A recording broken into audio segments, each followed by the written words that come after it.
Hello friends, my name is Eze and you are watching Law with Eze. Without wasting our time, we will start Specific Relief Act 1963. तो देखिए ये M P and Chhattisgarh civil जज के perspective से okay इसमें 5 marks के question पूछे जाने हैं, ठीक है ना। तो अभी मैं जितना करा रहा हूँ उससे 90% तो पूरा कवर हो ही जाएगा, ठीक है ना। तो हम इसको स्टार्ट करते हैं, ओके। तो a suit for position of n, ठीक है, ये पोजीशन नहीं, ये पोजीशन है, ओके, इसको क्लियर कर लीजिएगा। इमूवल property under section 6 of specific relief act 1960 can be filed with in. तो यहाँ पे हमारे ऑप्शन दिए हुए हैं, इसको मैं हिंदी में एक बार दोहरा देता हूँ।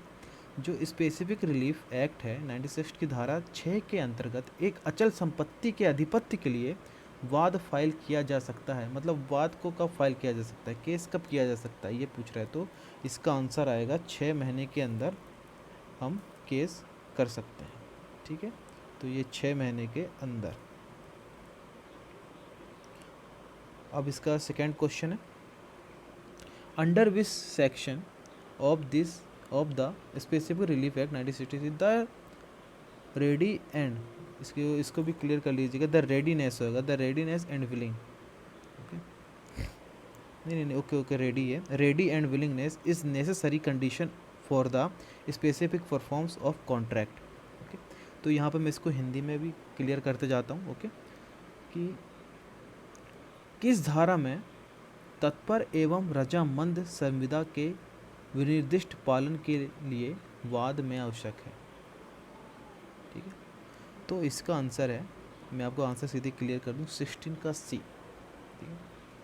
अगर आपने डिटेल में पढ़ा होगा स्पेसिफिक है छोटा लेकिन है बहुत लेंदी, ओके। तो आप इसको बहुत ही स्पष्ट तरीके से समझिएगा। अब इसमें आप वर्ड को समझिएगा। जैसे विलिंगनेस पूछा जाता है कि विलिंगनेस जो होता है वो किस में आवश्यक होता है, okay. Willingness, ready and willingness, okay, किस कंडीशन में होता है। तो ये 16 के सी में इसका बताया गया है, okay. And specific relief act commencement, तो ये इसका पूछा कमेंसमेंट कब हुआ। देखिए कमेंसमेंट और in force, came into force, okay, ये एक होता है, ठीक है।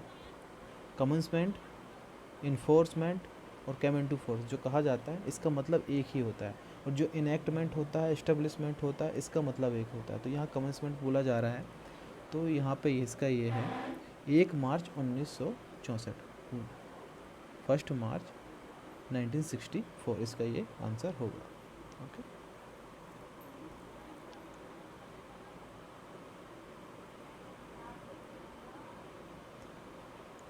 देख मैं टाइम वेस्ट ना करते हुए सीधे सीधे क्लियर करते जा रहा हूँ, ठीक है ना।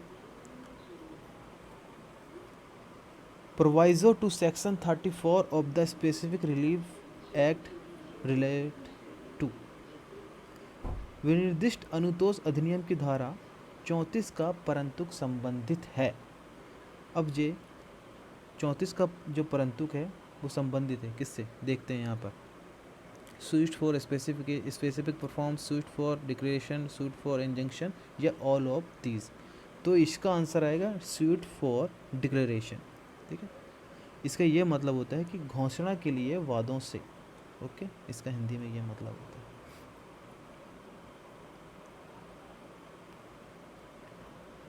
अब इसका फिफ्थ हम देख लेते हैं। A plaintiff prayed for declaration of a contract as void and in the alternative for the specific performance of the contract it is, okay. तो वादी एक संविदा को शून्य घोषित करने की सहायता चाही तथा विकल्प में उक्त संविदा के विशिष्ट परिपालन की सहायता भी चाहे। ऐसा किया जाना क्या है, ठीक है। अब ये पूछ रहे हैं कि लीगल है, लीगल है, प्रॉपर है और इरेगुलर है। तो यहाँ पे आंसर आ जाएगा हमारा इलीगल, ठीक है। ये हमारा आंसर आएगा इलीगल, ओके। ये आंसर ये बी है, ओके। अब हम 6th पढ़ते हैं। Following is not the essential condition for applicability of section 8 of the specific relief act.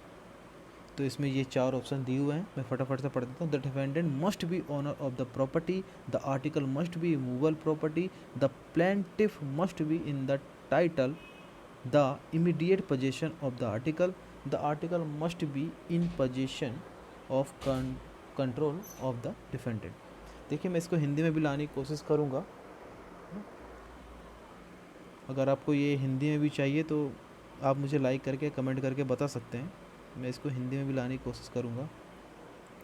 तो देखिए ये पूछता है कि निम्नलिखित में से कौन सी शर्त विनिर्दिष्ट अनुतोष अधिनियम की धारा 8 की प्रयोज्यता के लिए आवश्यक नहीं है। ठीक है, तो ये कौन सा नहीं है? देखिए, the defendant must be owner of the property, the article must be movable property, the plaintiff must be in the title, the immediate possession of the article must be in possession of control of the defendant. तो देखिए इसका answer होगा ए। ठीक है, इसका answer A होगा। Okay, ये कहता है कि प्रतिवादी संपत्ति का स्वामी होना चाहिए, मतलब the defendant must be owner of the property. Okay,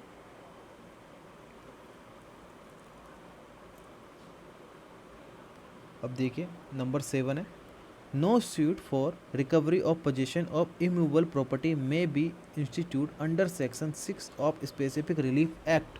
okay, तो इसको मैं दोहरा देता हूँ। विनिर्दिष्ट अनुतोष अधिनियम की धारा 6 के अंतर्गत स्थापर संपत्ति के अधिपत्य की वापसी के लिए दावा प्रस्तुत नहीं किया जा सकता। ठीक है, तो इसका आंसर क्या होगा? इसका आंसर होगा against the government. Okay, against the government, इसका ये company, private company, public trust, ये सब अगेंस्ट द गवर्नमेंट। मैं आपको डायरेक्ट आंसर बताते चलूँगा जिससे हमारा टाइम बहुत सेव होगा। ओके,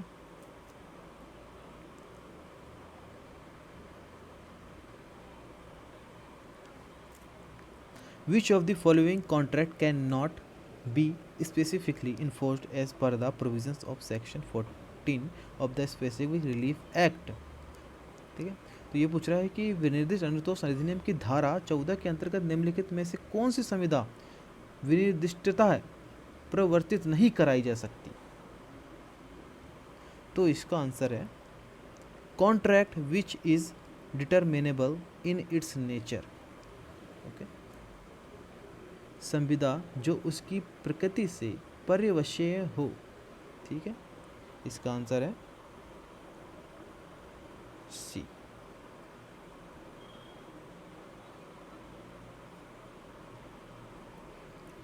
देखिए 9, further relief under section 34 specific relief act 1963 must be. धारा 34 विनिर्दिष्ट अनुतोष अधिनियम 1963 के अंतर्गत अतिरिक्त सहायता वह होना चाहिए। तो ये पहला है इसका। ओके, ये पहला इसका आ जाएगा, क्या होना चाहिए? The one available is additional on the date of the suit, मतलब जो वाद या जो केस प्रस्तुति दिनांक को अतिरिक्त रूप में उपलब्ध थी। Okay,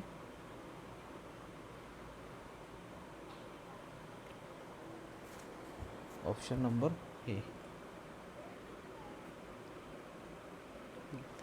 under specific relief act injunction when refused,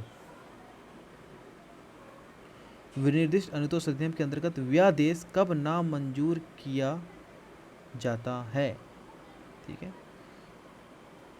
तो इसका आंसर आएगा when the plaintiff has no personal interest in the matter. Okay, ये इसका ऑप्शन डी, इसका ऑप्शन ये है डी। जब वादी का मामले में कोई व्यक्तिक हित ना हो। Okay,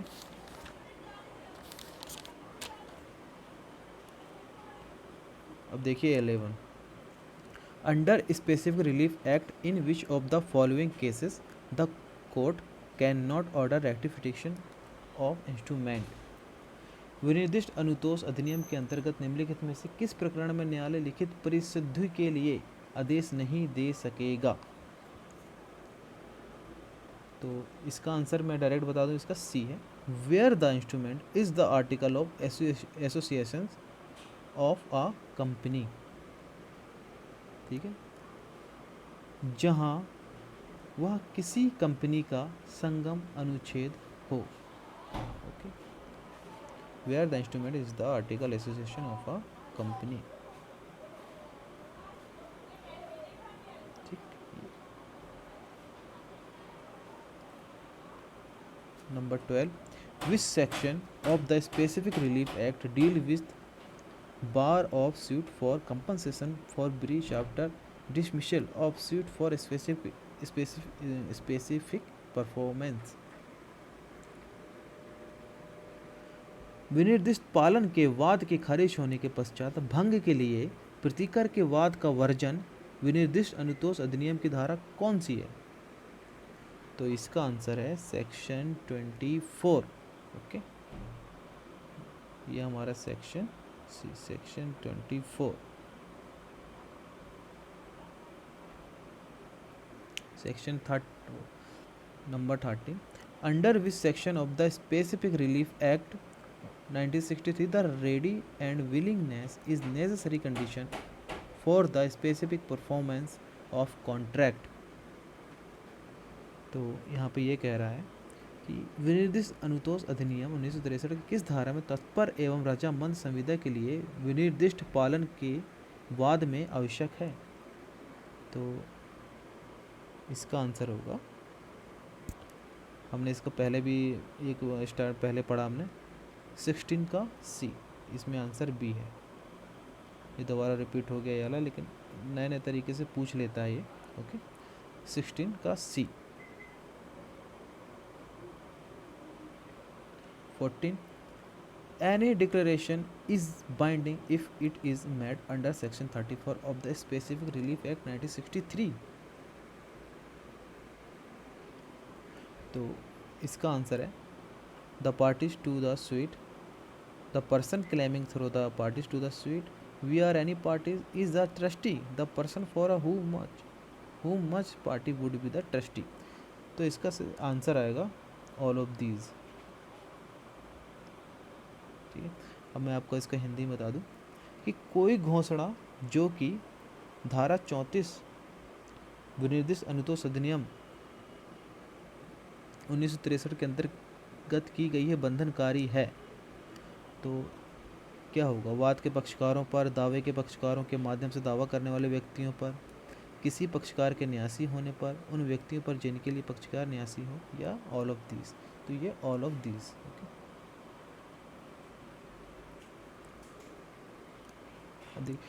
preventive relief can be granted by the court, न्यायालय द्वारा निवारक अनुतोष अनुदत्त किया जा सकता है। तो यहाँ पे किया जा सकता है, तो यह है issuing temporary injunction and issuing perpetual injunction both. Okay, अस्थायी व्यादेश जारी करके एवं स्थायी व्यादेश जारी करके, दोनों। ठीक है, स्थायी और अस्थायी। Number 3 section C, 15 C. Okay,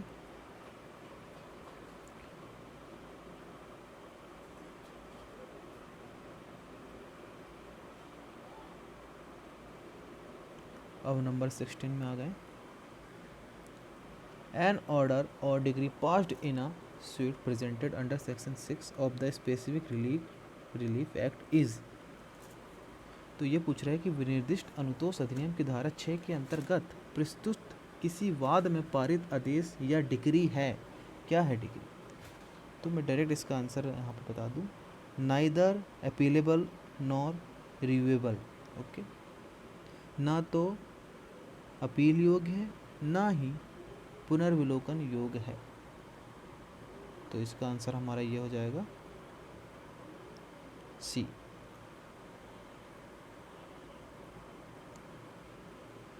under the specific relief act a suit for recovery of possession can be filed। Okay, विनिर्दिष्ट अनुतोष अधिनियम के अंतर्गत आधिपत्य की पुनर्प्राप्ति का वाद दायर किया जा सकता है? तो इसका आंसर है in respect of both movable and immovable property. Okay, चल और अचल दोनों ही संपत्ति के संबंध में, ठीक है ना। यहाँ पर चल और अचल दोनों प्रकार की संपत्ति हो सकती है ना। सूट फाइल किया जा सकता है पोजीशन के लिए।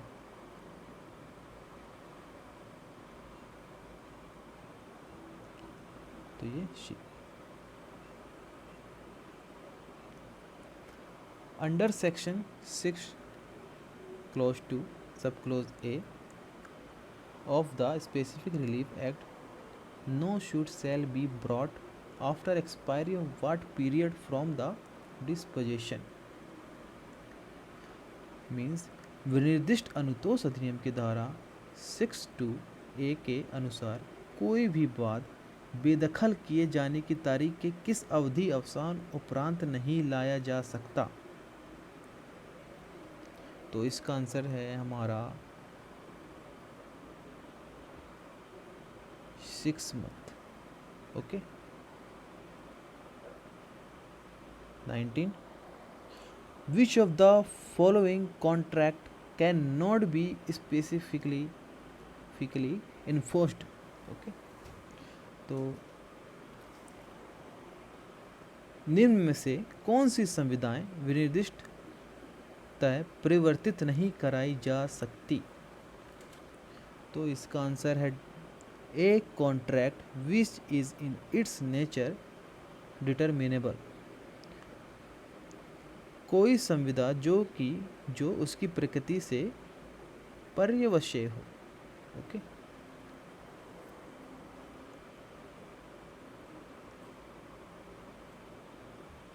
ये इसका 19 का ए।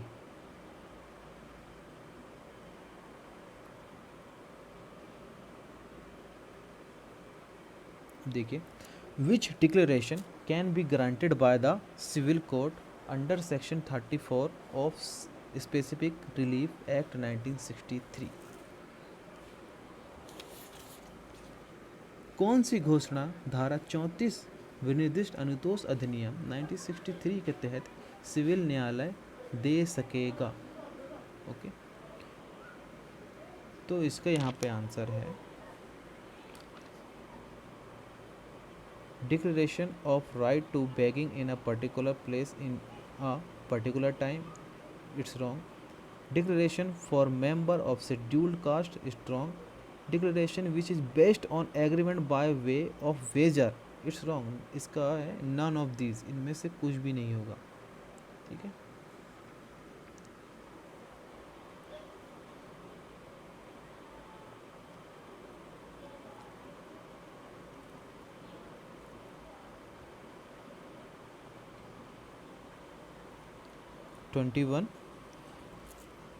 Under the specific relief act specific relief can be granted only for, मतलब जो है विनिर्दिष्ट अनुतोष अधिनियम के अंतर्गत विनिर्दिष्ट अनुतोष दिया जा सकता है केवल। तो इसका ये है इन्फोर्सिंग इंडिविजुअल सिविल राइट, व्यक्तिगत सिविल अधिकारों को परिवर्तित कराने के लिए। तो इसका हमारा आंसर हो जाएगा C, enforcing individual civil rights.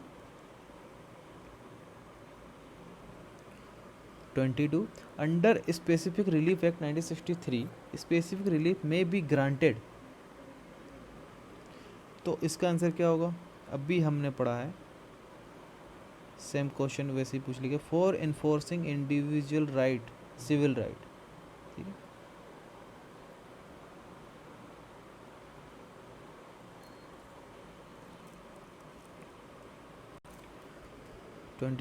The declaration given under section 34 of the specific relief act is binding on whom। विनिर्दिष्ट अनुतोष अधिनियम की धारा 34 के अंतर्गत की गई घोषणा किस पर बाध्यकारी है। ठीक है ना, तो इसका ये है only on the parties to the suit, केवल वाद के पक्षकारों पर।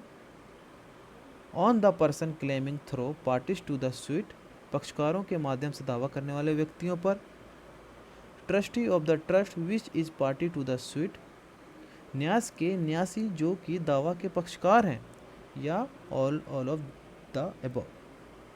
तो इसका हमारा आंसर आ जाएगा ऑल ऑफ द अबव।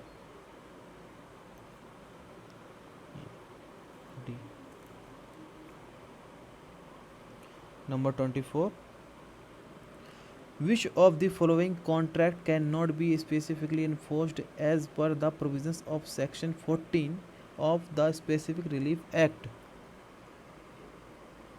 तो देखिए इसका भी आंसर मैं आपको इसका हिंदी में पढ़ देता हूँ कि विशिष्ट अनुतोष अधिनियम की धारा 14 के अंतर्गत निम्नलिखित में से कौन सी संविदा परिवर्तित नहीं कराई जा सकती।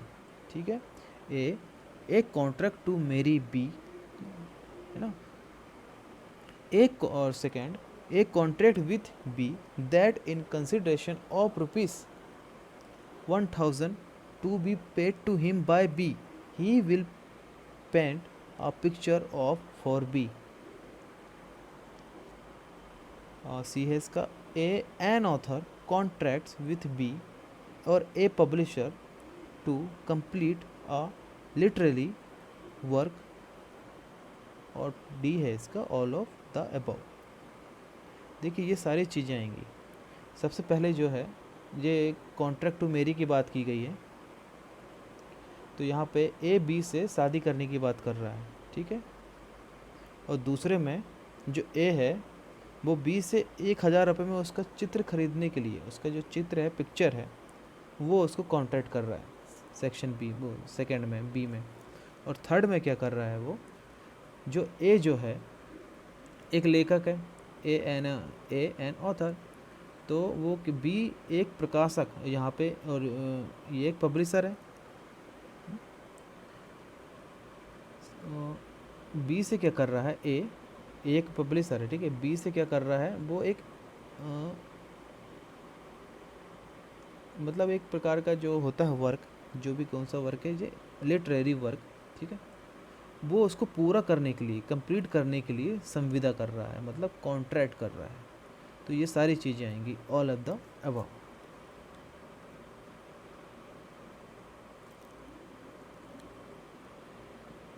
ये सारी चीज़ कॉन्ट्रैक्ट में शामिल होंगी। ठीक,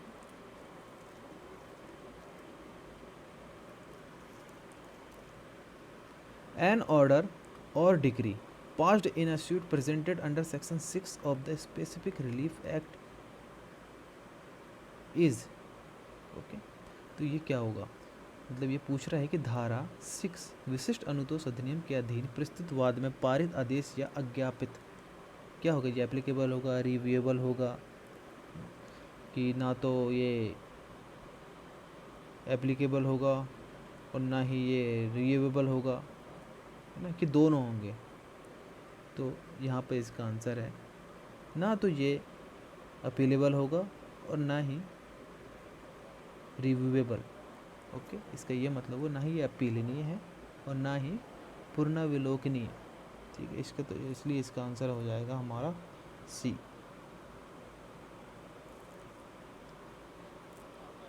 अब 26 पढ़ते हैं।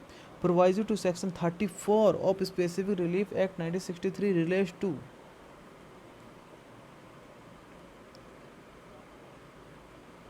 विनिर्देश अनुतोष अधिनियम 1963 की धारा 1934 का परंतु संबंधित है, किससे है, ये हमारा डिक्लेरेटरी सूट से है। ये आंसर बी आ जाएगा इसका। 27 under section 37 of specific relief act 1963 and temporary injection can be granted, विशिष्ट अनुतोष अधिनियम 1963 की धारा 37 के अधीन एक अस्थायी व्यादेश किया जा सकता है at any stage of the suit, किसी भी स्टेज में किया जा सकता है। ये याद रखिएगा आप, ये लोग कंफ्यूज हो जाते हैं।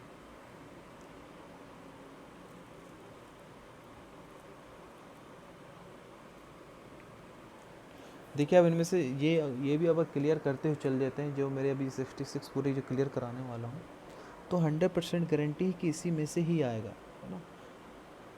और ज़्यादा इसमें कुछ पूछने लायक है भी नहीं। 28 है हमारा। इसको मैं डायरेक्ट आपको समझाने के लिए हिंदी में इसका ट्रांसलेट कर देता हूँ। ए जो है अवयस्क है, ओके। बी को अपने आप को वयस्क बताकर 10,000 रुपये बंधक रखता है, ओके। जो मॉर्गेज होती है प्रॉपर्टी, उसको बंधक कहा जाता है। तो बी अपने जो लोन है, ओके, तो जो बी है तो वो लोन को रिकवर करना के लिए दावा करता है, ठीक है, रिकवर करने के लिए। तो ए दावा में यह बचाव लेता है, ठीक है। ए कौन है? ए इज़ अ माइनर है। तो ये बचाव लेता है कि जिस समय लोन लिया था वो उस समय कॉन्ट्रैक्ट करने के लिए वो उस समय परिपक्व नहीं था, ओके। तो इन परिस्थितियों में निम्नलिखित में से कौन सा कथन सत्य है? ठीक, तो इसमें से मैं आपको बता दूं,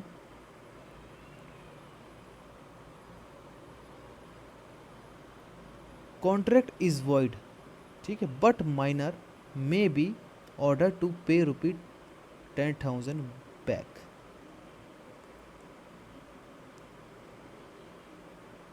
तो यहाँ पे इसका आंसर ये होगा कि संविदा शून्य है परंतु अवयस्क को 10,000 रुपये वापस करने का आदेश दिया जाएगा, ठीक है।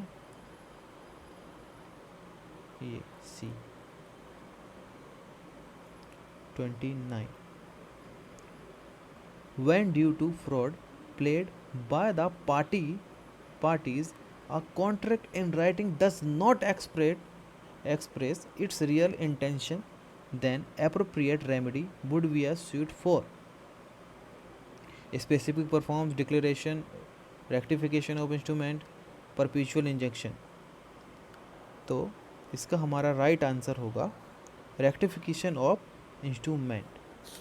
तो हमसे ये पूछ रहा है कि जब पक्षकारों द्वारा किए गए कपट के कारण कोई लिखित संविदा उसका वास्तविक आशय अभिव्यक्त ना करे तब समुचित उपचार क्या होगा, ठीक है। तो समुचित उपचार इसका यही होगा रेक्टिफिकेशन ऑफ इंस्ट्रूमेंट। मतलब इंस्ट्रूमेंट का मतलब लिखने से है लिखत की परिशुद्धि के लिए वाद, ओके। तो इसका हमारा आंसर है सी। 30 में देख लेते हैं। इसको भी मैं क्लियर कर दे रहा हूँ, ट्रांसलेट कर देता हूँ। 30 जो स्पेसिफिक रिलीफ एड के अंतर्गत क्या वादी जो चौकीदार की हैसियत से संपत्ति के अधिपत्य में है वह स्वयं को अधिपत्य विहीन किए जाने के संबंध में स्थायी निषेधाज्ञा हेतु वाद संपत्ति के वास्तविक स्वामी के विरुद्ध प्रस्तुत कर सकता है। तो देखिए यहाँ पर डायरेक्ट मैं आपको बता दूं, अगर आप ऑप्शन पढ़ लीजिए आप फटाफट। तो यहाँ पर यह है कि no because plaintiff does not acquire interest in property irrespective of his long possession, therefore not entitled to injunction against real owner of sued property। नहीं, क्योंकि वादी को लंबे आधिपत्य के बावजूद भी संपत्ति में कोई हित अर्जित नहीं होते हैं, इसलिए वह संपत्ति के वास्तविक स्वामी के विरुद्ध स्थायी निषेधाज्ञा प्राप्त करने का अधिकारी नहीं है, ठीक है। ये इसका आंसर हो गया ए। 31 plaintiff without having any title filed a suit for permanent injunction against disposition based on long possession।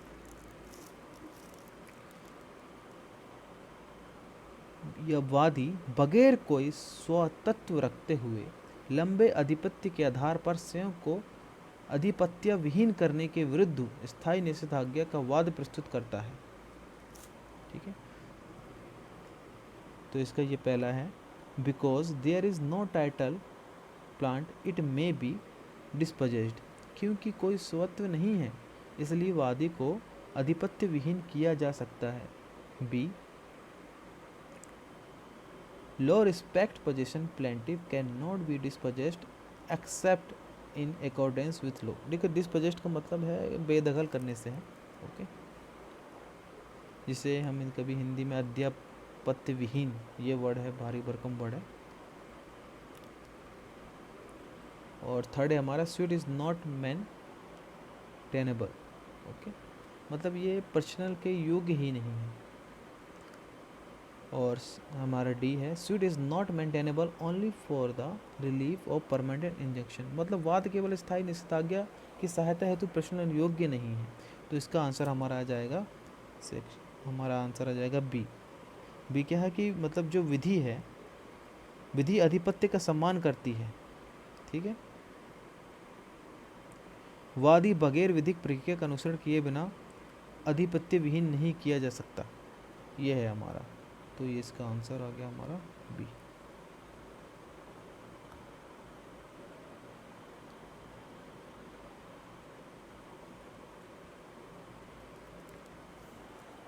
Number 32, which selection of the Specific Relief Act 1963 provides about specific performance of a contract which cannot be specifically enforced। ये पूछ रहा है under section 14, 15, 16 and 41। तो ये पूछ रहा है कि संविधान जो विनिर्दिष्टता है प्रवर्तनीय नहीं है को विनिर्दिष्ट अनितोष अधिनियम 1963 की किस धारा में बताया गया है। तो ये है हमारा धारा 14।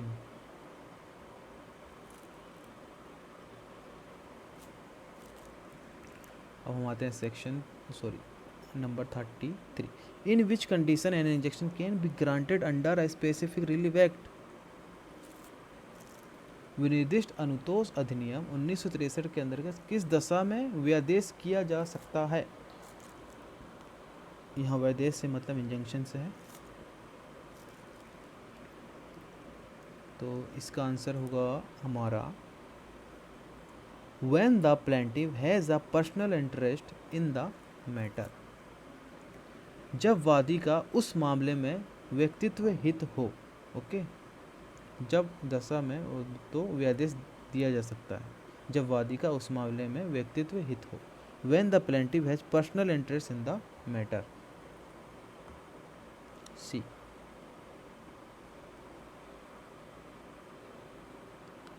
Under the Specific Relief Act, a suit for recovery of possession can be filed। तो देख लिया, only in respect of movable property and second movable property and third movable and movable and ना ही मूवेबल एंड ना ही immovable. तो ये हमारा पूछ रहा है कि विनिर्दिष्ट अनुतोष अधिनियम के अंतर्गत अधिपत्य प्राप्ति का वाद प्रस्तुत किया जा सकता है। तो हमारा है in respect of both movable and immovable, दोनों प्रॉपर्टी में दिया जाएगा सी। नंबर 35,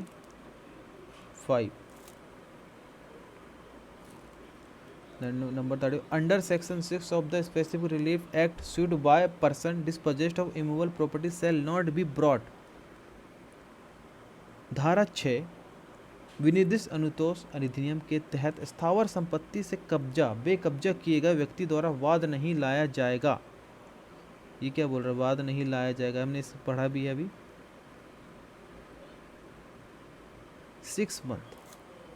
6 मंथ के बाद वाद नहीं लाया जाएगा, न कोई केस नहीं लाया जाएगा, ठीक है। ये है इसका 6 मंथ। ओके, ये 36, एन ऑर्डर और decree under section 6 of the specific relief act is. तो इसका आंसर है, ये पूछ रहा है ये हमसे कि विनिर्दिष्ट अनुतोष अधिनियम की धारा 6 के अंतर्गत पारित आदेश अथवा अज्ञापित, ठीक है। डिक्री से मतलब यहाँ पे अज्ञापित है, ठीक है।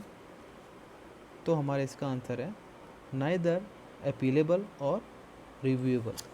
देखिए मोस्टली ये ना ही अपीलें होती है ना ही इसका पुनर्वलोकन होता है। इसमें आप अच्छे से ध्यान दीजिएगा, ठीक है। स्पेसिफिक रिलीफ एक्ट में जो भी चीज़ें होती हैं जिस भी चीज़ का मतलब वो मतलब एप्लीकेबल नहीं होती, ठीक है, और ना ही रिन्यूएबल होती है। एक बार आपकी डिग्री पास कर दी गई तो हो गया, फिर वो पास ही कर दी गई। तो हमारा इसका ये हो गया, इसको हमेशा ध्यान रखिएगा, मतलब वो पुनर्विलोकन नहीं होता उसका, ठीक है, नहीं फिर अपील की जा सकती है।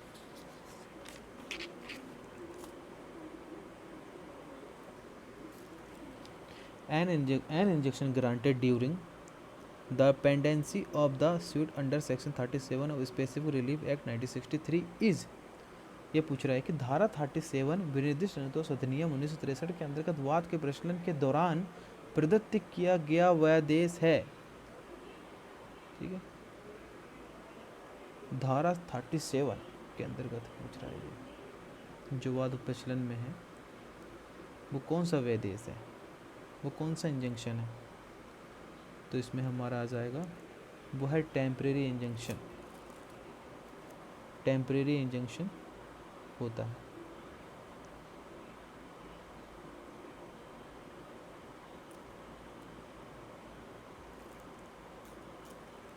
uh, 38 under specific relief act when injection can be granted, मतलब किसके अंतर्गत, मतलब इस स्पेसिफिक रिलीफ अधिनियम के अंतर्गत वैदेश कब अनुदत्त किया जा सकता है ना, कैन बी ग्रांटेड, कब उसको ग्रांट किया जा सकेगा। तो इसका देखिए पहला ही ऑप्शन है, to prevent the breach of contract the performance of which would be specifically enforced, ऐसी संविदा का भंग निवारित करने को जिसका विनिर्दिष्टता पालन परिवर्तनीय है, ठीक, इसका ये फर्स्ट।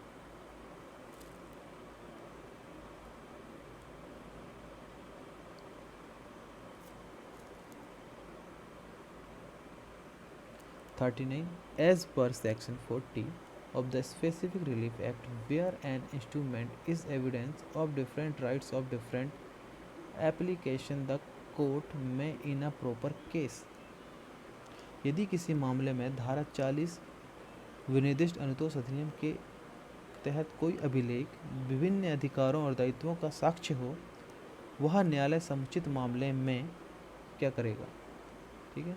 तो इसका आंसर है cancel it in part and allow it to stand for the residue. तो इसको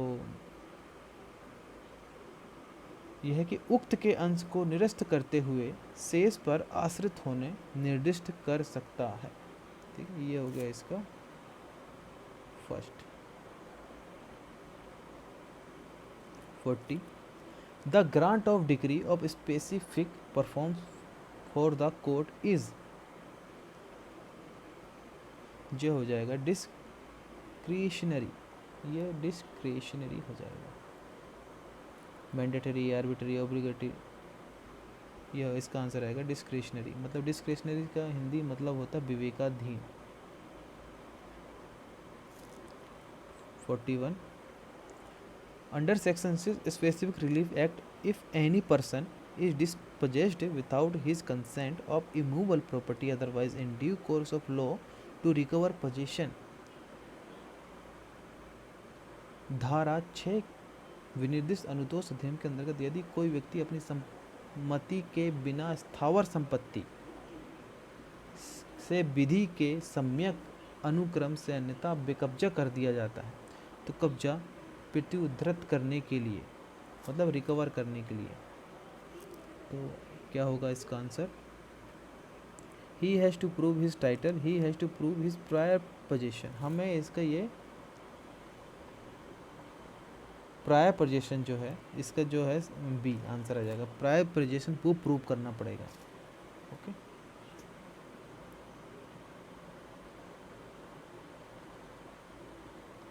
(42) In order to succeed in the suit for the specific performance of a contract for sale, the plaintiff has to aware and prove that, तो देखिए he is readiness and willingness to perform the contract।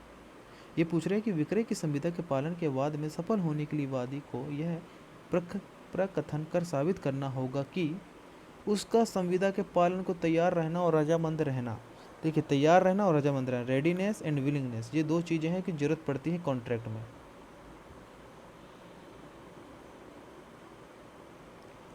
43 an instrument is not settlement under the specific relief act. मतलब specific relate के अंतर्गत ये एक जो instrument है ये सेटलमेंट नहीं है, ठीक है ना।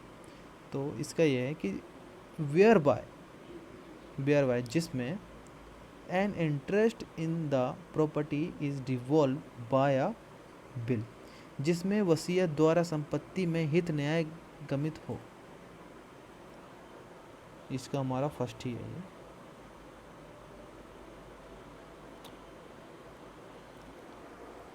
आप थोड़ा इसमें रोक के भी ऑप्शन पढ़ सकते हैं, इसको थोड़ा पॉज करके। ए plaintiff in a suit based upon contract for sale may seek the relief of rescission of contract। ये 44 है। तो इसमें ये बताया गया है कि विक्रय की संविदा पर आधारित वाद में वादी संविदा के विखंडन की याचना निम्नानुसार कर सकता है। कैसे कर सकता है? In alternative to the relief of specific performance, विनिर्दिष्ट पालन की प्रार्थना के लिए। बी, कुछ परिस्थितियों में विनिर्दिष्ट पालन का जयपत्र पारित होने के पश्चात भी, है ना, even after the decree for specific performance under the certain circumstances. C, if it is available by him, यदि यह उसके लिए शून्य करनी है। तो इसमें से ये आंसर आएगा कि ये सभी चीज़ें शामिल होंगी इसमें।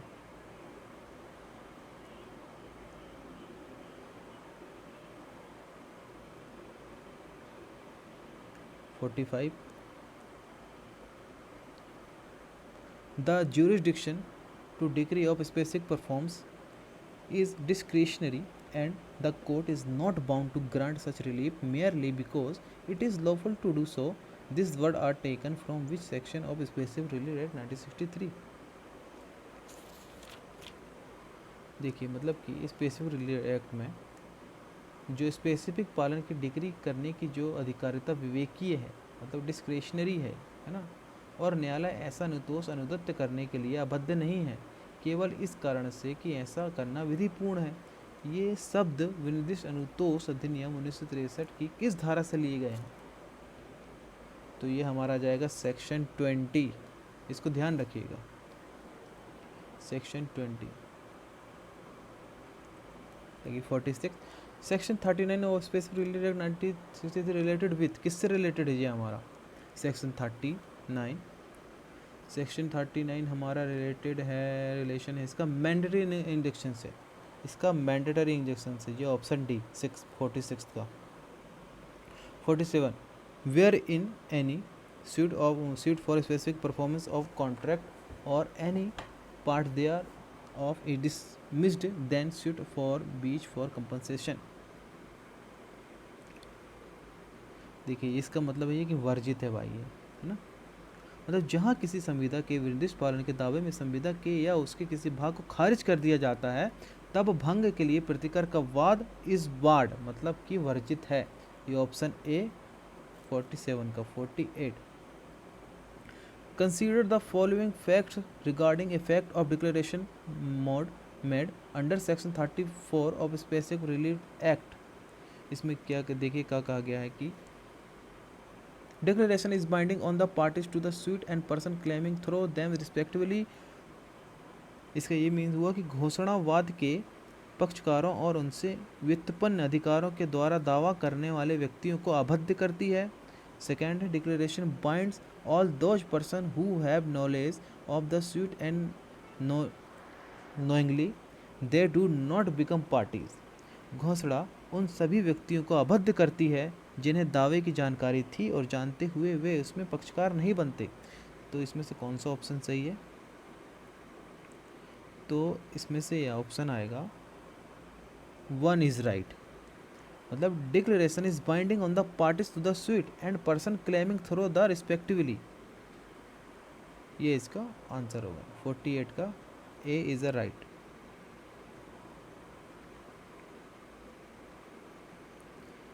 N injunction can not be granted, जे इंजेक्शन है कब ग्रांट नहीं हो सकता, ठीक है, किस कंडीशंस में। तो ये कंडीशंस देखिए यहाँ पे लिखी हुई हैं।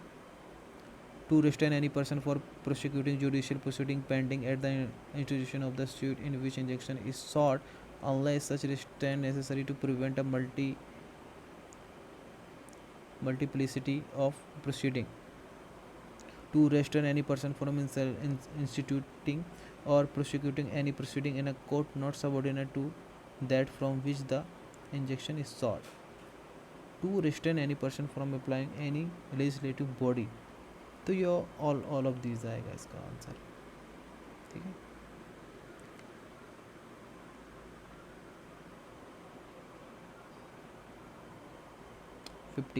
Plaintiff without having any title filed a suit for permanent injunction against his possession based on the long possession। तो यहाँ पे ये कह रहा है कि वादी द्वारा लंबे कब्जे के आधार पर बिना स्वत्व के स्थायी निषेधाज्ञा का वाद उसे कब्जा न करने हेतु प्रस्तुत किया।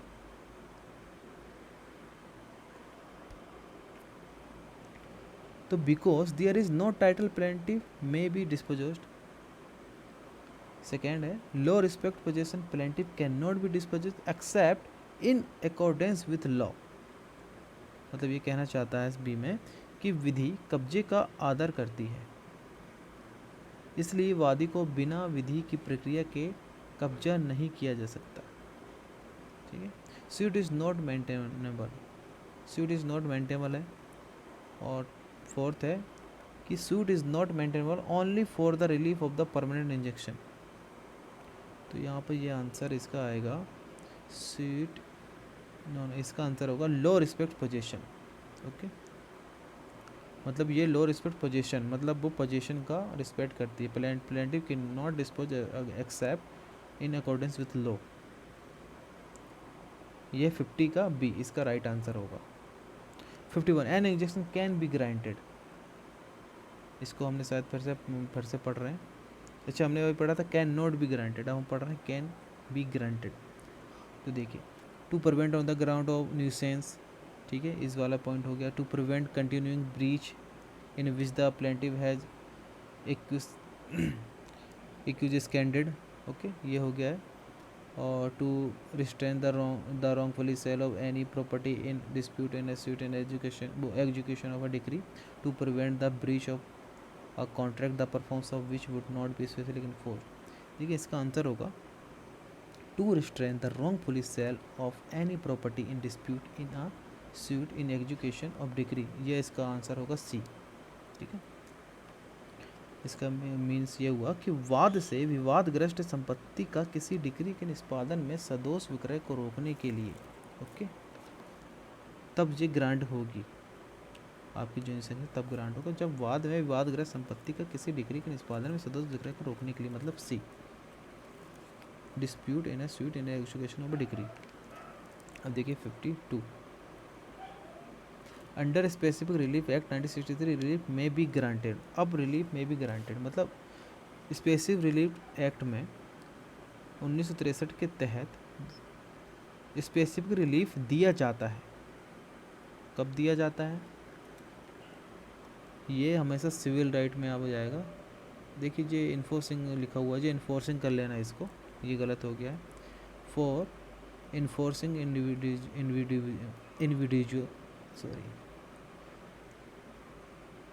इंडिविजुअल्स सिविल राइट, इसको आप सही कर लेना। ये इन्फोर्सिंग हुई, इन्फोर्सिंग है, इसका राइट आंसर होगा। ये सिविल में ही ग्रांट किए जाते हैं स्पेसिफिक रिलीफ, ये ध्यान रखिएगा। और याद रखना इसका ना ही एप्लीबल होता है, ना ही ये और ना ही रिव्यूएबल होता है। 53 in determining the amount of any compensation awarded under section 21 of the specific relief act, the court shall be guided by the principle specified in section of the Indian contract act 1872 देखिए 53 ये कह रहा है कि विशिष्ट राहत अधिनियम की धारा 21 के तहत दिए गए किसी भी मुआवजे की राशि का निर्धारण अदालत को भारतीय संविधान अधिनियम 1872 की धारा में निर्दिष्ट सिद्धांतों द्वारा निर्देशित किया जाता है। तो ये किस में बताया गया है? 73, ठीक है, ये 73 में बताया गया, इसको ध्यान रखिएगा।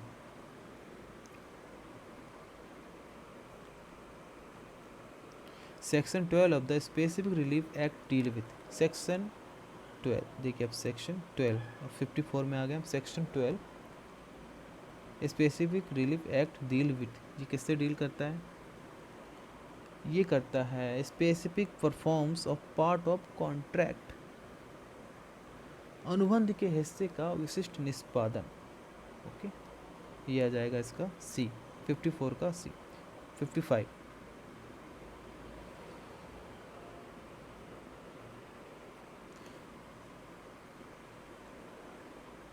रेसिसिजन may not be adjudged by the court where,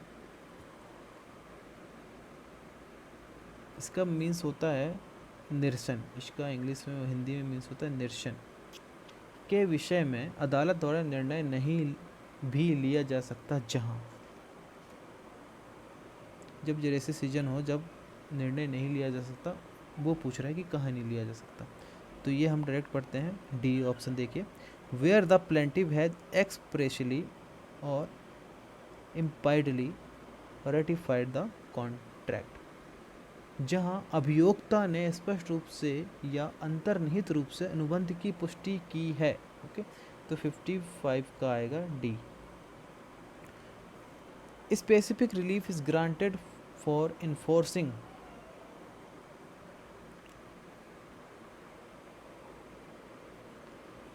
देखिए इसको हम बार बता रहे हैं कि ये स्पेसिफिक किसमें किस कंडीशन में ग्रांट होता है, तो ये सिविल राइट, तो individual civil right. Okay, 57 under section 7, अब अंडर सेक्शन 7 के पूछ रहा है ये कि a person entitled to the possession of specific movable property may recover it in the manner provided by which legislation. तो विशिष्ट राहत अधिनियम की धारा 7 के अंतर्गत एक व्यक्ति को जो विशिष्ट चल संपत्ति पर अधिकार प्राप्त करने का हकदार है, वह किस अधिनियम द्वारा इससे पुनर्प्राप्त कर सकता है? किस अधिनियम के द्वारा इसे पुनर्प्राप्त करेगा वो? तो हम इसमें देखते हैं जो हमारा दिया गया है CPC। Okay, the code of civil procedure, civil procedure के द्वारा ही होगा। ओके, जो हमारे प्रॉपर्टीज़ के मैटर हैं वो सिविल प्रोसीजर के द्वारा ही कंडक्ट किए जाते हैं। 58 विच of the following is the contract that can not be specifically enforceable.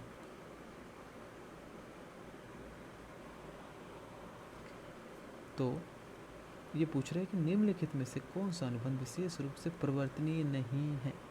अब परिवर्तनीय कौन सा नहीं है? Both are contract which is in its nature determinable and also depending on the personal qualification. एक अनुबंध जो अपनी प्रकृति के अनुसार अवधार्य है और व्यक्तिगत योग्यता पर भी बहुत अधिक निर्भर करता है, ठीक है, जे इन्फोर्सिबल नहीं होंगे। 58 का सी। देखिए 59 what is the time limit of filing suit of recovering of position of immovable property under section, देखिए इसे क्लियर है, 6 मंथ का टाइम होता है। 59 का 6।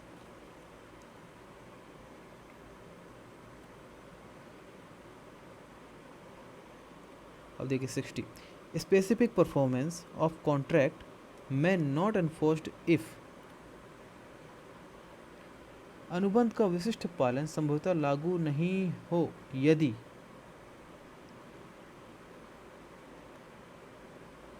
मुआवजे का पैसा पर्याप्त राहत है, यदि हमें कंपनसेशन सही तरीके से मिल जाता है तो ये इसमें स्पेसिफिक रिलीफ एक्ट लागू नहीं होगा। ओके, तो हमारा ये आ जाएगा B, property compensation is money is an adequate relief. ठीक है, तो हमें स्पेसिफिक रिलीफ नहीं दिया जाएगा जगह यदि हमें कंपनसेट पर्याप्त कर दिया जाता है। तो 61 विच of the following remedies is available when an instrument does not express real intention due to fraud or mutual mistake of the parties।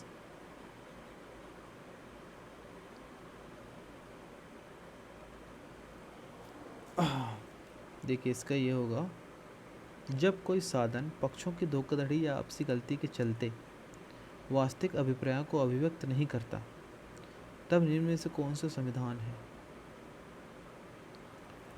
देखिए यहाँ पे बताया गया है कैंसिलेशन ऑफ इंस्ट्रूमेंट,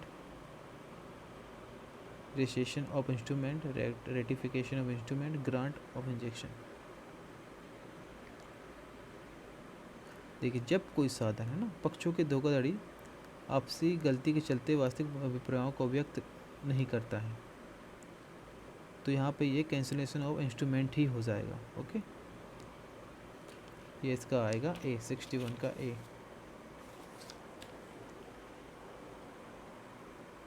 देखिए 62 हमारा क्या कहता है, विच of the following is the correct statement. इसमें से ये करेक्ट स्टेटमेंट क्या है, ठीक है।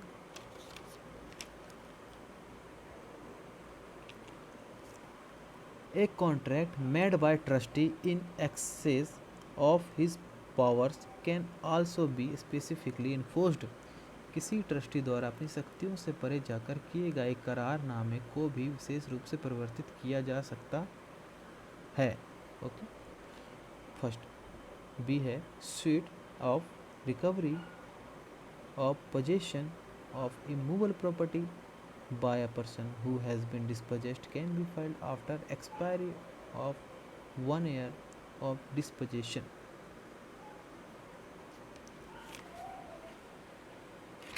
तो ये कह रहा है कि बेदखल किया गया व्यक्ति अचल संपत्ति पर कब्जा प्राप्त करने के लिए बेदखली के 1 वर्ष बीत जाने के बाद मुकदमा दायर कर सकता है।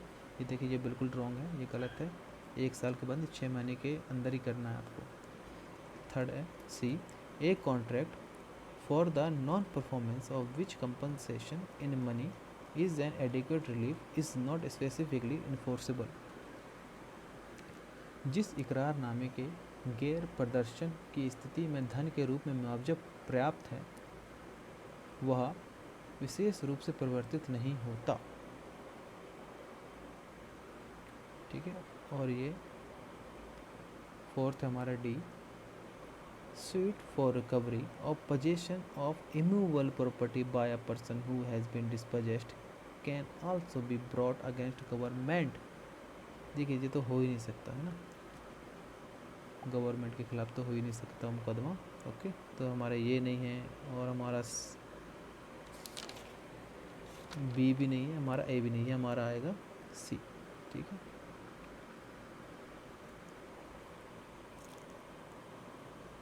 (63) ए सिंगर, इसको ये गलत हो गया, ए सिंगर कर लीजिएगा। A singer has entered into contract with B for giving perform subsequently commit breach of contract what remedy is able to. देखिए इसमें ये हुआ है कि जो ए था वो एक सिंगर है, ने क्या हुआ था अपने गाने के लिए परफॉर्मेंस के लिए बी के साथ एक कॉन्ट्रैक्ट किया। बाद में ए ने क्या किया, जो सिंगर है उसने कॉन्ट्रैक्ट का ब्रीच कर दिया, कॉन्ट्रैक्ट ब्रीच कर दिया। तो क्या बी के लिए क्या उपाय उपलब्ध है, इसमें ये पूछ रहा है कि what remedy is avail to B. तो मतलब इसके लिए बी के लिए क्या रेमेडी उपलब्ध है, उसने तो मना कर दिया, ठीक है ना, कॉन्ट्रैक्ट का ब्रीच कर दिया ए ने। तो इसके लिए B can file suit for specific performance of contract against A. तो बोल रहा है कि बी अनुबंध के विशिष्ट प्रदर्शन के लिए ए के विरुद्ध मुकदमा दायर कर सकता है, ठीक है। तो हाँ ये कर सकता है। अब देखते हैं B can file suit for injunction against B, मतलब बी ए के विरुद्ध निषेधाज्ञा के लिए मुकदमा दायर कर सकता है, लगता तो है कर सकता है, चलिए ठीक है। थर्ड आता है हमारा C, B can claim damages for A A से नुकसान का दावा कर सकता है, ठीक। डी है B can rectified the contract, उसको संशोधित कर सकता है। देखिए ये ए ना ए करेगा ना बी और ना ही डी, ये करेगा सी, उसको उसका क्लेम डैमेजेस उसको मिल जाए, है ना, तो वो शांत हो जाएगा जो भी इसका नुकसान हुआ है। 64 when an instrument in writing does not express the real intention then other party may institute a suit for, एक इसमें ये कह रहा है कि जब लिखित रूप में एक लिखत मतलब जो इंस्ट्रूमेंट होता है द्वारा वास्तविक इरादा व्यक्त नहीं होता तो कोई भी पक्ष निम्न के लिए मुकदमा दायर कर सकता है। किसके लिए कर सकता है? इनमें से रेक्टिफिकेशन ऑफ इंस्ट्रूमेंट के लिए, जब उसको पता ही नहीं चल रहा है कि क्या लिखा है तो वो रेक्टिफिकेशन ऑफ इंस्ट्रूमेंट के लिए स्वीट कर सकता है, इंस्टीट्यूट कर सकता है। ओके,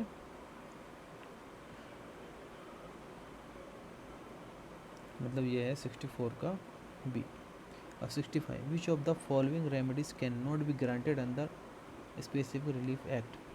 अब कौन कौन सी जो रेमेडी है, सॉरी वो रेमेडी है वो ग्रांट नहीं हो सकती।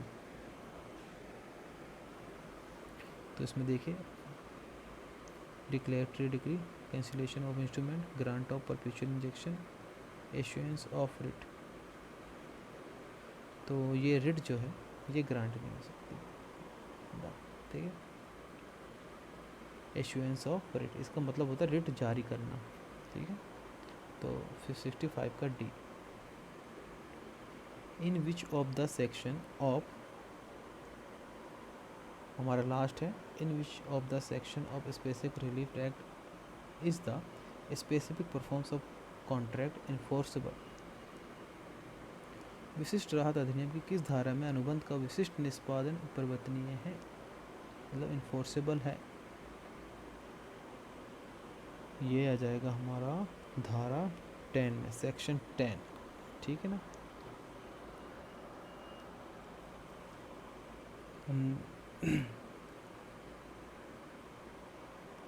ओके गाइस, ये हमारा ख़त्म होता है, ठीक है। और मैं और भी सब्जेक्ट के लाते रहूँगा। मैं पूरे छत्तीसगढ़ और एमपी पूरे सब्जेक्ट कवर करने वाला हूँ। पूरे उसके 15 में से जो भी 5 कॉमन हैं वो भी मैं एक्स्ट्रा लाऊंगा, ठीक है। और मध्य प्रदेश के 15 सब्जेक्ट तो 15 तो हैं ही, और इसके 5 जो भी एक्स्ट्रा हैं, ओके, प्लस 20 के समथिंग में पूरे इसके मैं एमसीक्यू तैयार कर रहा हूँ, ओके।